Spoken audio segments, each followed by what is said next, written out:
तो फिल्म की शुरुआत एक दूसरी दुनिया अर्थ 828 से होती है, जिस दुनिया में लोगों की और दुनिया की हिफाजत करते हैं सुपर हीरोज फैंटास्टिक फोर की टीम। सबसे पहले हमें रीड रिचर्ड के साथ उनकी वाइफ सुई स्ट्रॉम को उनकी बिल्डिंग में दिखाया जाता है, जहां उन्हें खुशखबरी मिलती है कि फाइनली कई सालों के बाद सुई स्ट्रॉम प्रेग्नेंट थी। अब नेक्स्ट सीन में फैंटास्टिक फोर की टीम को एक शो में दिखाया जाता है जो स्पेशली उन्हें ऑनर देने के लिए था। इसीलिए इस शो में फैंटास्टिक फोर की कहानी बताई जा रही थी कि आखिर वो सुपर हीरोज बने कैसे और उन्होंने सुपर हीरो बनने के बाद किस किस तरह से दुनिया और उसके लोगों को बचाया। स्पेशल पावर्स मिलने से पहले ये चारों एस्ट्रोनॉट्स थे और ये सब शुरू हुआ था आज से 4 साल पहले, जब चारों एस्ट्रोनॉट किसी स्पेस मिशन के लिए जा रहे थे, क्योंकि रीड रिचर्ड ने रिसर्च करके ये पता चलाया था कि आउटर स्पेस में इसी दुनिया यानी अर्थ 828 जैसी और भी कई दुनिया हैं, जहाँ पर अर्थ 828 की तरह ही लाइफ भी है, यानी वहाँ पर भी इंसान जिंदगी गुजार रहे हैं। ऐसी ही दुनिया को ढूंढने के लिए रीड रिचर्ड के साथ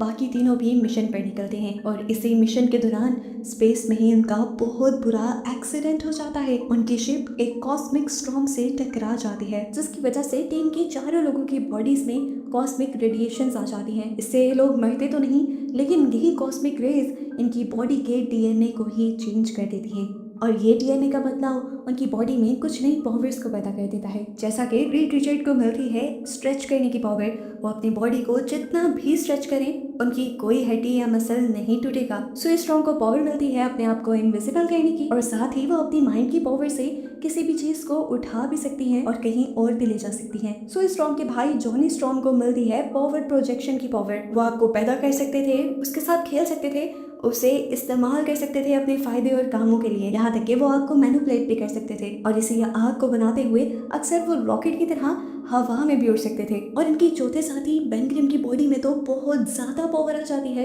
जिसकी वजह से उनकी बॉडी भी पत्थरों में बदल जाती है। इन पावर्स को मिलने के बाद जब ये लोग अर्थ पर आए तो इन्होंने अपनी पावर्स को दुनिया की और इंसानों की भलाई के लिए इस्तेमाल करना शुरू कर दिया और इसी वजह से इन चारों को न्यू सुपर हीरोज के नाम से जाना जाने लगा। इसी शो में दिखाया जाता है कि किस तरह फैंटास्टिक फोर की टीम मॉलपेन से भी लड़ी थी, जो उनकी दुनिया को तबाह करने के लिए आया था। और उसके बाद जब दुनिया पर रेड घोस्ट ने हमला किया अपनी टीम के साथ, तब भी फैंटास्टिक फोर की टीम ने उन्हें अच्छा मजा चखाया और अपनी दुनिया से निकाल दिया। यहीं पर हमें पता चलता है कि रीड रिचर्ड दुनिया का सबसे ज़हीन इंसान भी है, जिसने मल्टीवर्स को भी डिस्कवर कर लिया है। इस शो में यह भी बताया जाता है कि फैंटास्टिक फोर की उनकी दुनिया में बहुत ज़्यादा अहमियत है, यहाँ तक कि यूनाइटेड नेशंस की मीटिंग में भी फैंटास्टिक फोर को न सिर्फ बुलाया जाता है बल्कि उनकी बातें मानी भी जाती हैं। यूनाइटेड नेशंस की बात करते हुए मूवी में ये भी हिंट दिया जाता है कि अर्थ 828 के अंदर डॉक्टर डूम की भी कंट्री है, जिसके ऊपर वो राज करते हैं। खैर यहीं पर फैंटास्टिक फोर का ये शो खत्म हो जाता है और ये चारों घर आ जाते हैं, जहाँ पर रीड रिचर्ड बाकी दोनों साथियों को ये खुशखबरी देते हैं कि जल्द ही उनके घर एक छोटा सा बेबी आने वाला है। और ये खबर सुनकर जॉनी स्ट्रॉन्ग बहुत ज़्यादा खुश हो जाता है। उसकी एक्साइटमेंट इतनी ज़्यादा थी कि उन्होंने आज पूरी रात पार्टी करते हुए गुजारी। खैर अब अगली सुबह हमें दिखाया जाता है कि रीड रिचर्ड किसी चीज़ पर रिसर्च कर रहे हैं और वो है टेलीपोर्टेशन, यानी वो किसी भी एक चीज़ को या एक इंसान को किसी भी दूसरी जगह टेलीपोर्ट करके बिना सफ़र किए एक जगह से दूसरी जगह पहुंचाने पर काम कर रहे थे और उनकी रिसर्च तकरीबन कंप्लीट भी होने वाली थी। अब उनकी रिसर्च को टेस्ट करने का टाइम था, जिसके लिए जॉनी स्ट्रॉन्ग उनकी मदद करने के लिए आता है और ये लोग मिलकर एक अंडे को टेलीपोर्ट करने की कोशिश करते हैं, ज़्यादा दूर नहीं, बस कमरे में ही एक टेबल से दूसरे टेबल पर। और जैसे ही ये टेलीपोर्टेशन का मेथड स्टार्ट करते हैं तो एकदम से पूरे टॉवर की लाइट चली जाती है। अंडा तो टेलीपोर्ट हो जाता है, लेकिन इन्हें इस एक्सपेरिमेंट से ये बात पता चलती है कि टेलीपोर्टेशन के लिए इन्हें बहुत सारी एनर्जी की और बहुत सारी इलेक्ट्रिसिटी की ज़रूरत पड़ेगी। खैर अब इस सबको काफ़ी महीने गुजर जाते हैं, दुनिया में भी सब जगह अमन रहता है और ऐसे फैंटास्टिक फोर भी अपने घर में अपनी लाइफ आराम से जी रहे होते हैं कि तभी एक रात दुनिया में आसमान से अजीबोगरीब चीजें आती हुई दिखाई देती हैं। ये मंजर इतना ज्यादा खौफनाक था कि सभी डरते हुए उसे देख रहे थे, यहाँ तक कि फैंटास्टिक फोर भी इस चीज को देखने के लिए अपनी बिल्डिंग से उतरकर नीचे आ जाते हैं कि आखिर ये आसमान से आ क्या रहा है। फिर फाइनली वो चीज़ ज़मीन पे आ जाती है और सबको पता चलता है कि ये सिल्वर सल्फर है। सिल्वर सल्फर फ़ौरन से आती है फैंटास्टिक फोर की टीम के पास और उनसे सवाल करती है कि क्या आप लोग इस दुनिया की हिफाजत करते हो। सुई स्ट्रॉम हाँ में जवाब देती है। सुई स्ट्रॉम अभी तक इस लड़की के बारे में नहीं जानती थी, वो कंफ्यूज थी। तब इस लड़की ने बताया कि मैं सिल्वर सल्फर हूँ और तुम्हारे पास गैलेक्टस का एक पैगाम लेकर आई हूँ, तुम्हारी दुनिया का टाइम खत्म होने वाला है। कुछ दिन बाद ग्लैक्टस उनके प्लेनेट पर आएंगे और उनका पूरा प्लेनेट निगल लेंगे। वो बताती है कि बस मैं अर्थ 828 और उसके लोगों को ये बताने के लिए आई हूँ कि आप सबके पास थोड़ा टाइम बचा है, इसे अपने फैमिली के साथ गुजारें और अगर वो कुछ भी करना चाहते हैं तो उसे जल्दी करें क्योंकि ये टाइम लौट कर नहीं आएगा और ये सभी लोग मारे जाएंगे। ये कहते ही सिल्वर सर्फर यहाँ से उड़ जाती है और कंफ्यूज हुआ जॉनी, जो कि ह्यूमन टॉर्च के नाम से भी जाना जाता है, वो अपनी बॉडी को किसी रॉकेट की तरह बनाकर उसके पीछे चला जाता है। स्पेस में पहुंचने पर वो उसका सर्फर बोर्ड भी पकड़ लेता है और यहाँ सिल्वर सर्फर उसे किसी दूसरी लैंग्वेज में कुछ कहकर तेजी से यहाँ से चली जाती है और जॉनी यानी ह्यूमन टॉर्च अर्थ पर वापस आ जाता है। फैंटास्टिक फोर की टीम अपने घर आ जाती है और इसी चीज को डिस्कस कर रही होती है जो सिल्वर सर्फर अभी कहकर गया था। बेन ग्रिम कहता है, मुझे तो सिल्वर सर्फर की बातों पर यकीन आ ही नहीं रहा। कोई इंसान या कोई भी चीज़ एक पूरे प्लैनेट को निकल सकती है, ये बात हजम नहीं हो रही। उसकी बात में इन लोगों को थोड़ा सा लॉजिक लगता है और सभी थोड़ा सा टेंशन फ्री होते हैं, लेकिन तभी रीड रिचर्ड कहता है कि जो कुछ सिल्वर सर्फर ने कहा मुझे सच लग रहा है, क्योंकि मैं काफ़ी टाइम से स्पेस पर रिसर्च भी कर रहा हूँ और स्पेस पर नज़र भी रखे हुए हूँ और अब मैंने देखा है कि आउटर स्पेस में से पूरे 5 प्लैनेट्स गायब हैं और ये 5 वो प्लैनेट्स हैं जिसके बारे में वो जानता था और जिन्हें वो पहले देख रहा था। न जाने और कितने प्लैनेट्स आउटर स्पेस में से गायब हुए हों। रीड अपनी टीम से कहता है कि ये 5 प्लैनेट्स जो गायब हुए हैं, मेरी रिसर्च के मुताबिक गायब होने से पहले इनको तबाह किया गया है और अब उन प्लैनेट्स की जगह कुछ भी नहीं है और उन्हें उन प्लैनेट्स की जगह पर सिल्वर सर्फर का एनर्जी लोगों पे मिलता है। इसीलिए तो रीड रिचर्ड इतनी छोटी से ये कह रहा था कि सिल्वर सर्फर जो कुछ कहकर गई है वो सच है और वो ये भी जानता था कि ग्लैक्टस नाम का सच में कोई है जो पूरे पूरे प्लैनेट्स को निगल सकता है और निगल रहा भी है। मसला बहुत बड़ा था, इनका प्लैनेट तबाह होने वाला था। ये अपने प्लैनेट को कैसे बचाते? रीड रिचर्ड कहता है इसका एक ही रास्ता है कि हम ग्लैक्टस को इस प्लैनेट पर आने से पहले ही ग्लैक्टस के पास जाकर उसे रोक दे, क्योंकि अगर ग्लैक्टस उससे पहले ही इस प्लैनेट तक पहुंच गया तो इस प्लैनेट की तबाही को कोई नहीं रोक सकेगा। इसके बाद रीड रिचर्ड अपनी रिसर्च पर लग जाता है और उसे एक और ऐसा प्लैनेट दिखता है जिसके ऊपर सिल्वर सर्फर वाला एनर्जी लोगो था और इस तरह वो ये बात समझ जाता है कि सिल्वर सर्फर और ग्लैक्टस इस टाइम उस प्लैनेट पर हैं और वो प्लैनेट जल्द ही तबाह होने वाला है। यहीं पर रीड रिचर्ड जॉनी से पूछते हैं कि जब तुम ऊपर स्पेस में गए थे तो सिल्वर सर्फर ने तुमसे क्या कहा था? जॉनी बताता है कि उसने किसी और लैंग्वेज में मुझसे कुछ कहा था जिसका मतलब मुझे नहीं पता। जाने से पहले वो दुनिया के लोगों को ये भी बता जाते हैं कि वो ग्लैक्टस को रोकने के लिए जा रहे हैं जो उनके प्लैनेट को खाना चाहता है और तबाह करना चाहता है। ये लोग अपनी स्पेसशिप से सबसे पहले आउटर स्पेस के अंदर आते हैं और फिर वहाँ पर एक लोकेशन सेट करते हैं और लोकेशन सेट करने के बाद वर्म होल की मदद से ये लोग लाइट की स्पीड के साथ उस प्लैनेट पर पहुंच जाते हैं जहाँ पर सिल्वर सर्फर थी। ये लोग जब उस प्लैनेट तक पहुंचते हैं तो देखते हैं कि वो प्लैनेट तबाह हो रहा था आहिस्ता आहिस्ता करके और इस बात पे कोई शक भी नहीं था कि इसकी तबाही के पीछे ग्लैक्टस ही है। यहीं पर अब हमें ग्लैक्टस की एक बड़ी सी मशीन को दिखाया जाता है जो कि एनर्जी कन्वर्टर है और यही पूरे प्लैनेट को तबाह करके उसकी एनर्जी को कंज्यूम करके ग्लैक्टस को देता है और ये सारी एनर्जी ग्लैक्टस खा लेता है। जैसे ही फैंटास्टिक फोर इस मशीन के पास आते हैं तो इस मशीन के अंदर से एक लाइट निकलती है जो फैंटास्टिक फोर की स्पेसशिप को डिटेक्ट कर लेती है और यहीं पर एक और चीज़ ये दिखाई जाती है कि ये लाइट उनकी स्पेसशिप पे फोकस करने के साथ साथ सुई स्ट्रॉम के बेबी पर भी फोकस करती है जो अभी तक पैदा भी नहीं हुआ था। कुछ देर में अब उनके सामने सिल्वर सर्फर थी जो इन्हें आकर बताती है कि ग्लैक्टस उन चारों से मिलना चाहती है। ये लोग उसकी बात मानते हुए उसके पीछे चले जाते हैं और जाकर हैरान हो जाते हैं क्योंकि इतना बड़ा कोई भी पहले उन्होंने नहीं देखा था जितना बड़ा ग्लैक्टस था। अब ग्लैक्टस उन चारों से मिलता है और उन्हें अपना इंट्रोडक्शन देने लगता है। वो बताता है कि अरबों सालों पहले मैं भी तुम लोगों जैसे ही था। वो बताता है कि वो भी स्पेस में रिसर्च किया करता था और फिर उसके साथ भी स्पेस में ही एक हादसा हुआ जिसके बाद से वो इस तरह का बन गया और उस टाइम शुरू हुई उसकी ऐसी भूख जो कभी नहीं मिटी, जिस भूख को ख़त्म करने के लिए उसे बड़े बड़े प्लैनेट्स तक को खाना पड़ता है। ये बताने के बाद वो इन चारों से पूछता है कि तुम लोग यहाँ पर क्यों आए हो? तो ये बताते हैं कि आने वाले टाइम में तुम हमारे प्लैनेट को भी खाने वाले हो और ये चारों उससे अपने प्लैनेट को बचाने के लिए आए थे। उनकी बात सुनकर ग्लैक्टस उससे कहता है कि तुम लोग चाहकर भी अपने प्लैनेट को मुझसे नहीं बचा सकते क्योंकि तुम चारों के अंदर वो ताकत नहीं है जो मुझे रोक सके। लेकिन हाँ, वो रीड रिचर्ड से कहता है कि ये पावर तुम्हारे बेटे में जरूर है, वो बच्चा जो अभी पैदा भी नहीं हुआ। ग्लैक्टस उन्हें बताता है कि वो बच्चा तुम्हारी तरह नहीं है, वो बच्चा बहुत ज्यादा पावरफुल है और साथ ही वो मेरी तरह भूखा भी है, बहुत ज्यादा भूखा। और तुम्हारे बेटे के अंदर वो सारी काबिलियत है कि वो आगे मेरा तख्त संभाल सकता है और तुम्हारे ही बेटे के अंदर वो ताकतें भी हैं जिनका इस्तेमाल करते हुए वो मेरी इस भूख को हमेशा के लिए ख़त्म भी कर सकता है और मुझे छुटकारा दिलवा सकता है इस कभी ना मरने वाली भूख से। ग्लैक्टस अब उन चारों से कहता है मैं तुमसे एक डील करना चाहता हूँ। तुम चाहते हो कि मैं तुम्हारे प्लैनेट को नुकसान ना पहुंचाऊं। तो ठीक है, मैं तुम्हारे प्लेनेट को नुकसान नहीं पहुंचाऊंगा, इसके बदले मुझे तुम्हारा बच्चा चाहिए। ये बात सुनकर वो चारों हैरान हो जाते हैं और रीड रिचर्ड तो इस सोच में पड़ जाता है कि आखिर क्या है उनके बेटे में ऐसा जो गैलेक्टस उसकी इतनी तारीफें कर रहा है। यहाँ तक कि वो उस बच्चे के बदले में उनकी पूरी दुनिया को भी बख्श रहा है।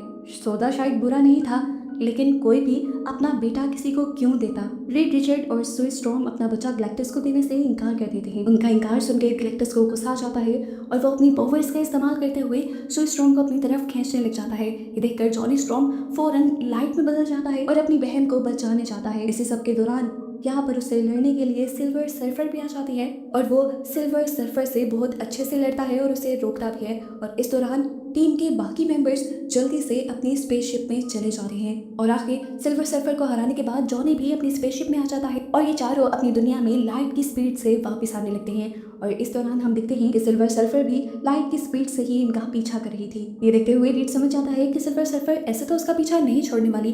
वो फैसला करता है कि वो सिल्वर सर्फर को ब्लैक होल में फंसा देगा। ऐसा करने के लिए वो बेन ग्रिम से कहता है कि वो स्पेसशिप को पास के ब्लैक होल में ले जाए। बेन ग्रिम यहाँ पर एक नए बनने वाले ब्लैक होल के पास उनकी स्पेसशिप को ले आता है। उनका पीछा करते हुए सिल्वर सर्फर भी यहाँ जाते हैं, जिसके बाद बड़ी ही होशियारी से रीड रिचर्ड अपनी स्पेसशिप को ऊपर की तरफ खींच लेता है और वो ब्लैक होल सिल्वर सर्फर को अपने अंदर खींच लेता है और इस तरह वहीं पर सिल्वर सर्फर कैद हो जाती है। रीड रिचर्ड अपनी टीम को बताता है कि सिल्वर सर्फर को यहाँ से निकलने में लगभग 1 महीना तो लग ही जाएगा और 1 महीने तक अब इनका प्लैनेट सेफ है और इन्हें अपने प्लैनेट को बचाने के लिए थोड़ा और टाइम मिल चुका है। अब इसी सफर के दौरान सुई स्ट्रॉन्ग को बहुत ज्यादा पेन होने लग जाता है और आखिर उसके पास जन्म होता है एक बेटे का, जिसका नाम वो फ्रैंकलिन रिचर्ड रखती है। फाइनली ये लोग अपनी अर्थ पर भी लैंड कर जाते हैं और उनके नीचे आते ही सारे मीडिया वाले उन्हें घेर लेते हैं। सभी लोगों को लग रहा था कि फैंटास्टिक फोर की टीम गैलेक्टस को हरा आई है और अब उनकी दुनिया सेफ हो चुकी है।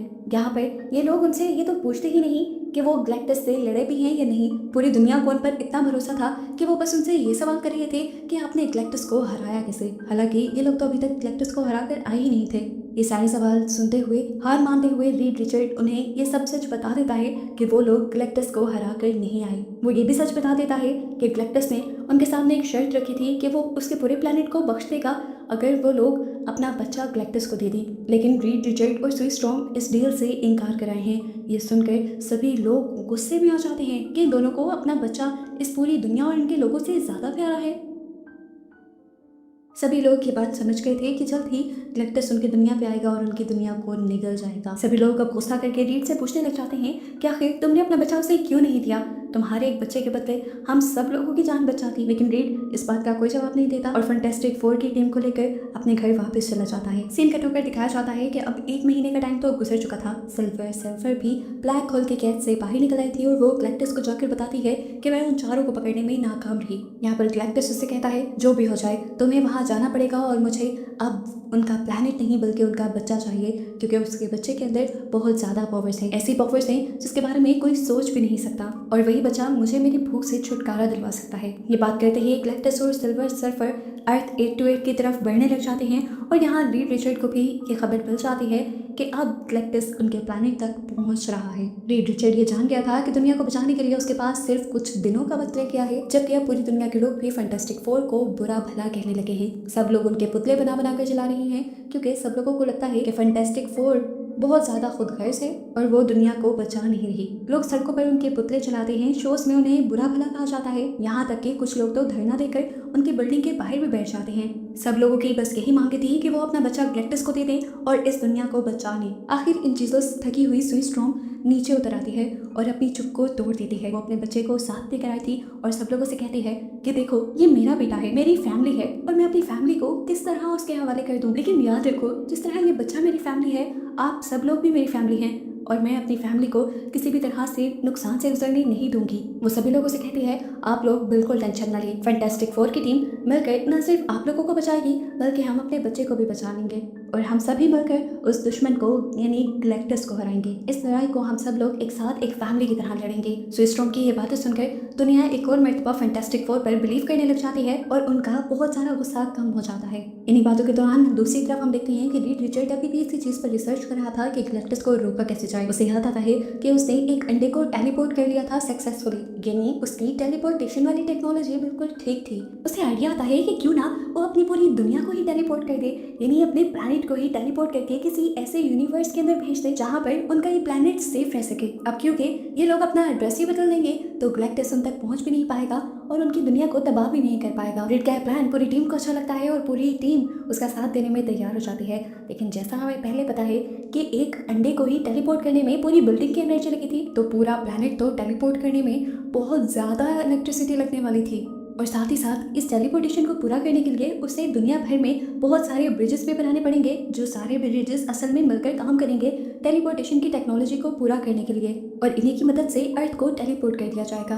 अपना फैसला करने के बाद रीड रिचर्ड अगले दिन एक प्रेस कॉन्फ्रेंस रखते हैं और ये सारी बातें मीडिया में बताते हैं। रीड रिचर्ड अपनी टेलीपोर्टेशन की टेक्नोलॉजी के बारे में भी सबको बताता है और अपना प्लान भी बताता है कि वो इस पूरी दुनिया को ही टेलीपोर्ट करके किसी दूसरे यूनिवर्स में भेजना चाहते हैं। इस सब के लिए पूरी दुनिया तैयार हो जाती है। ये काम इतना आसान नहीं था, तो पूरी दुनिया के लोगों को मिलकर करना था। सभी लोग ब्रिजेस बनाना भी शुरू कर देते हैं ताकि जल्दी से जल्दी इस काम को पूरा किया जा सके। रीड को जैसा ब्रिज चाहिए था, इस दुनिया की सभी कंट्रीज मिलकर वैसे ब्रिजेस अपनी अपनी कंट्री में बना देती हैं और कुछ ही दिनों में इस तरह पूरी तैयारी मुकम्मल हो जाती है। आखिर वो टाइम आ जाता है जब टेलीपोर्टेशन को स्टार्ट होना था। रीड के कहने पर पूरी दुनिया के ब्रिजेस को एक्टिवेट कर दिया जाता है, लेकिन तभी एक बुरा काम होना शुरू होता है।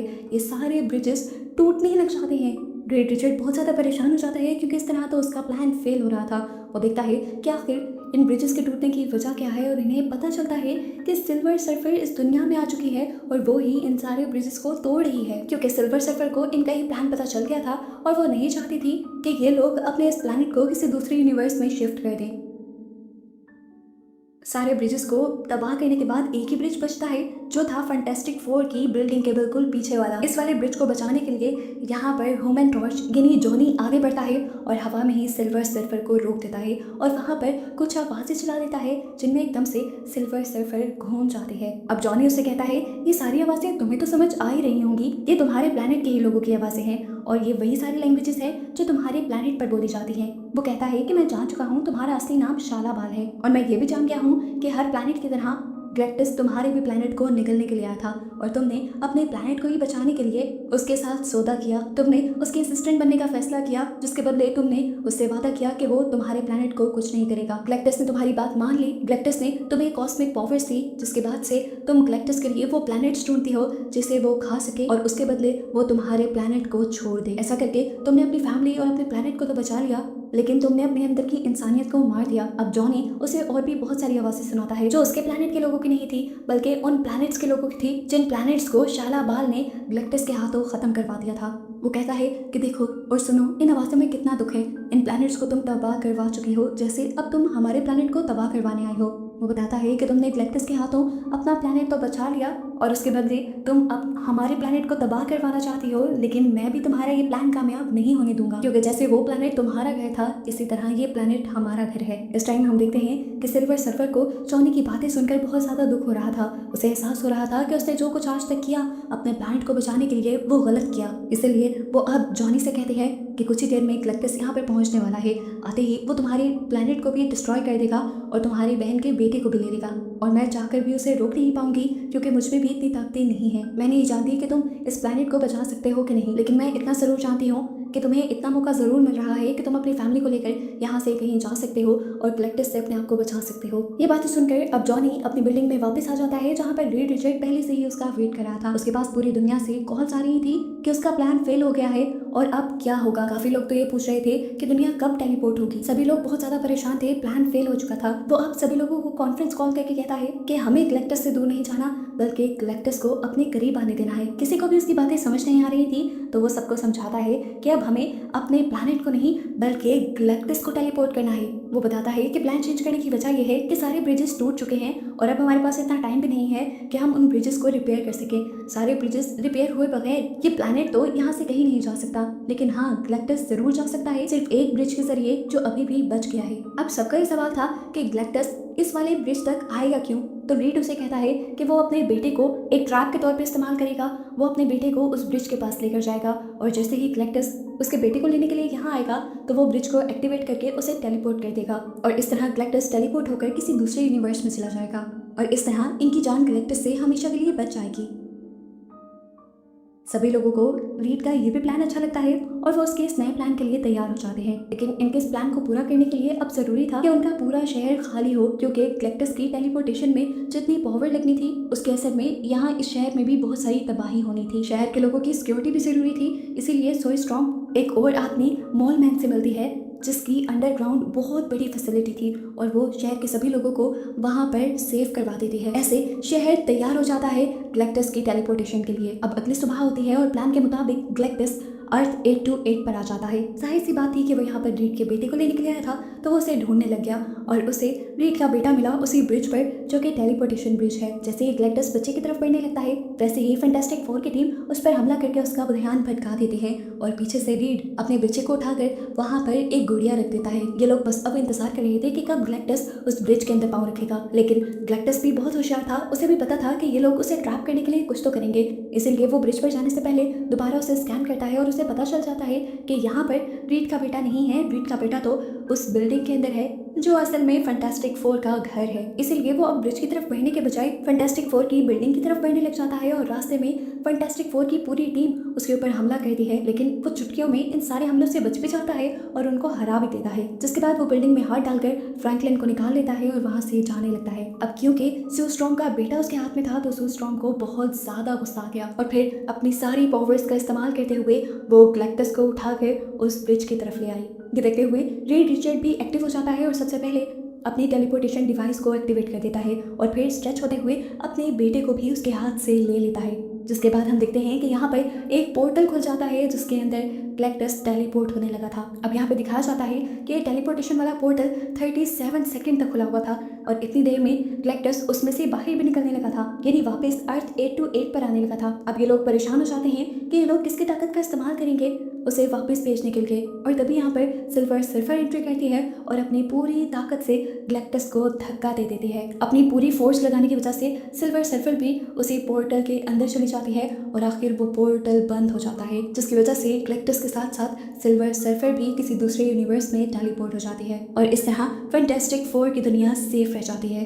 गैलेक्टस के जाने के बाद जब सभी लोग अपनी जीत का जश्न मना रहे होते हैं तभी हमें दिखाया जाता है कि सुई स्ट्रॉन्ग बेहोश थी। अब फैंटास्टिक फोर की टीम के बाकी तीनों लोग जब उसके पास जाते हैं तो ये देखकर वो टूट जाते हैं कि सुई स्ट्रॉन्ग ने गैलेक्टस को रोकने के लिए अपनी सारी ताकत का इस्तेमाल कर लिया था, जिसकी वजह से उसकी अब मौत हो गई थी। फूट फूट कर रो देता है। यहाँ पर सुई का बेटा भी उसके लिए रोने लग जाता है और तब रीड अपने बेटे को उठाकर सुई के ऊपर रख देता है ताकि वो लास्ट गुड बाय तो कह सके। और यहाँ पर एक मेडिकल वाला सीन दिखाया जाता है कि एक छोटा सा बच्चा अपनी पावर्स का इस्तेमाल करते हुए अपनी मॉम को दोबारा जिंदा कर देता है। बच्चे के ऊपर लेते ही सुई स्ट्रॉन्ग दोबारा से सांसें लेने लगती है और ये शॉकिंग सीन देखकर सभी बहुत ज़्यादा खुश और हैरान हो जाते हैं। और इस वाक़ये से इन चारों को ये पता चल जाता है कि आखिर क्यों गैलेक्टस उनके बेटे के पीछे पड़ा हुआ था। आज उन्हें अंदाजा हो गया था कि उनके बेटे के अंदर बहुत ही स्पेशल पावर्स थी जिसकी वजह से गैलेक्टस उनका बेटा लेना चाहता था। खैर अब सब कुछ ठीक हो चुका था तो फैंटास्टिक फोर अपनी लाइफ आराम से जीने लगते हैं और इसी के साथ ये मूवी तो यहाँ खत्म हो जाती है,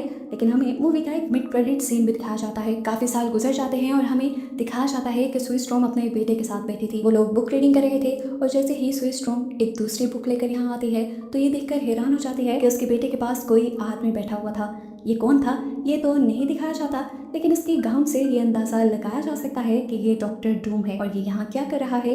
इसी मिस्ट्री के साथ ये मूवी यहाँ खत्म हो जाती है।